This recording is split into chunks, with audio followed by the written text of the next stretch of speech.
안녕하세요. 저는 한동안 무인 애견용품점과 아이스크림 매장을 함께 운영했던 사람입니다. 코로나19를 기반으로 무인 비대면이 판을 치던 시절 운영했었습니다. 사업을 해본 적 없었고 동네 구멍가게 같은 곳이었긴 하지만 수입 외 수입을 만들고 싶은 욕심이 컸던 것 같습니다. 잘 모르던 분야기도 하고 어릴 적부터 자영업에 대한 로망은 있었지만 어떻게 시작하는 줄 몰라 프랜차이즈 업체에 문의해서 함께 진행했습니다. 그것 때문이었을까요?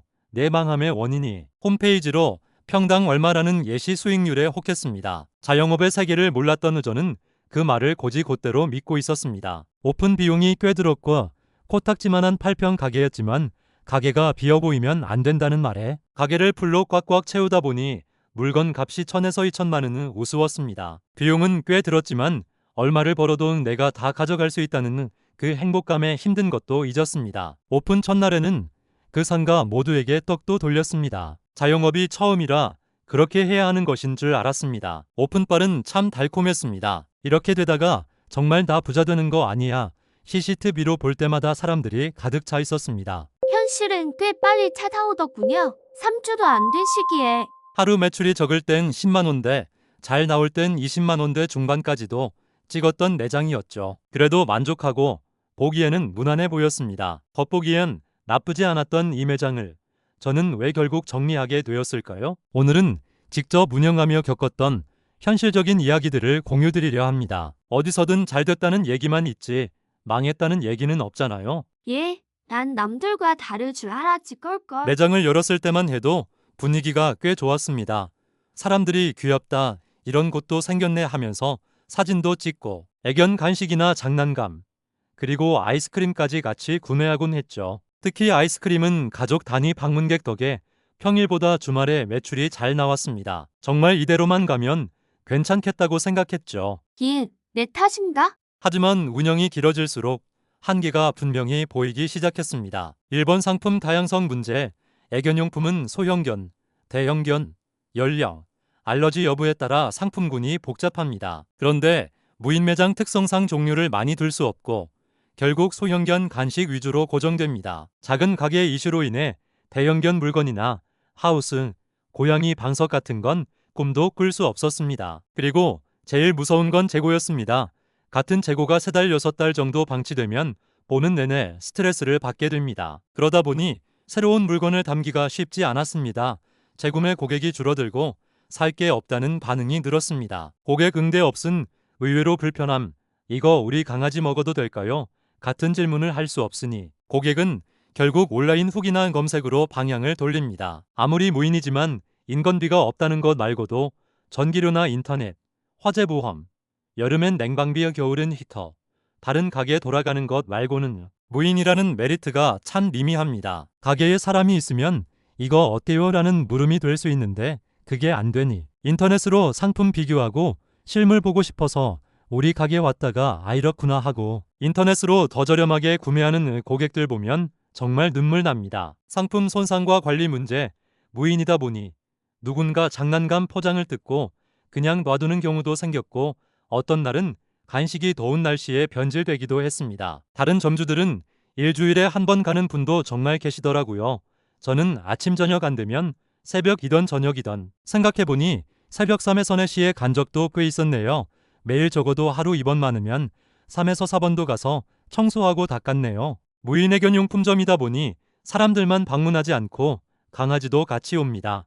강아지 오는 거요? 너무 좋죠.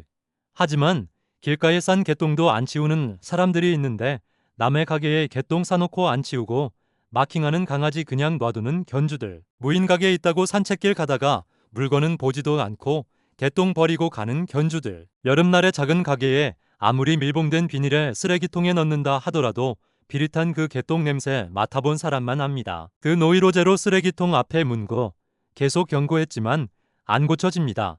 나중에는 그냥 포기하게 되고 가자마자 환기부터 시작합니다. 근데 그 덕에 여름에 러브버그, 모기 등 벌레 엄청 들어옵니다. 결국은 점주가 매일 체크하고 돌봐야 해요. 완전 자동은 아닙니다. 3.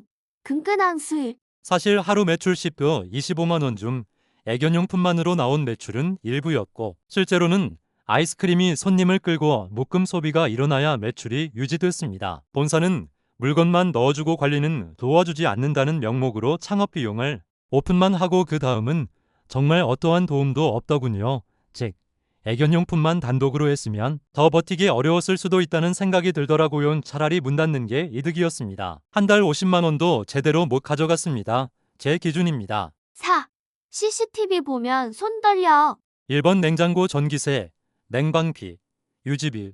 여름엔 냉방 필수고 아이스크림 보관용 냉장고도 계속 돌아가야 했습니다. 폐기비용, 유통기한 임박 상품이 은근히 많아지는데 이건 손님들이 잘 안 사가고 결국 버리는 건 제 몫입니다. 도난의 훼손은 크지 않았지만 스트레스는 큽니다. CCTV가 있어도 장난처럼 물건 만지고 놓고 가거나 정말 아무렇지도 않게 아이스크림 냉장고 문 열고 물건 가져가는 첫 도난 CCTV를 보고는요. 엄청 충격받은 기억이 있습니다. 그 이후에는 초딩들이 물건 안 산 척 겹쳐서 가져간 경우 정말 노숙자 같은 여자가 머리 산발하고 들어와서는 정말 기괴하게 웃으면서 물건 훔쳐간 CCTV 영상. 1,300원짜리 젤리 훔쳐가는 대딩이 경찰이 연락하니 그냥 처벌받겠다는 얘기. 용도 모르는 제품을 열어본 후 아무데나 두는 경우도 있었죠. 이런 일들은 하루 매출에는 안 잡히지만 마음의 피로로 남습니다. 요즘 소비자들은 똑똑합니다. 온라인에서 상품 비교하고 최저가 따져보고 심지어 성분까지 확인해요. 그런데 무인 매장에서는 그 어떤 정보도 즉시 제공해 줄 수 없고 오히려 비싸고 정보도 없는 곳처럼 보일 수 있습니다. 즉, 편하다는 장점만으론 오래 가지 못합니다. 6. 이대로가 맞나? 저는 어느 순간부터 시간이 날 때마다 CCTV를 보고 날씨에 따라 유통기한 체크하고 매출은 일정 수준 이상 오르지 않고 이런 생활을 반복하게 됐습니다. 큰 손해를 본 건 아니었지만 성장 가능성을 못 느꼈고 그래서 정리하기로 결심했죠. 제 얘기입니다만. 무인 애견 매장은 나쁜 사업은 아닙니다. 하지만 낭만적인 자동 수익 모델은 아니었다는 게 제가 겪어본 현실입니다. 이 업종을 생각 중인 분들께 조금이라도 현실적인 참고가 되셨으면 좋겠습니다. 솔직히 말하면 무인 애견 매장이라는 아이디어 자체는 꽤 낭만적입니다. 사람 없이 운영되고 귀엽고 깔끔한 매장에서 강아지 간식이나 장난감이 팔리고 나는 시간의 자유를 얻는 삶. 하지만 직접 해보니 그 낭만은 유지비, 상품 관리, 그리고 늘 신경 써야 하는 현실 앞에서 생각보다 금방 사라졌습니다. 저는 잘 되지 않았지만 잘 되는 매장도 분명히 있습니다. 상권, 상품 구성, 점주의 운영 방식에 따라 다른 결과가 나올 수 있죠. 그래서 이 영상은 무인 애견 매장이 무조건 나쁘다는 얘기가 아니라 장점과 단점, 낭만과 현실을 모두 경험해본 한 사람의 회고라고 봐주셨으면 좋겠습니다. 지금 창업을 고민 중이라면 이 이야기 속에서 당신만의 기준을 찾는데 도움이 되길 바랍니다. 반응 좋으면 2탄으로 돌아옵니다.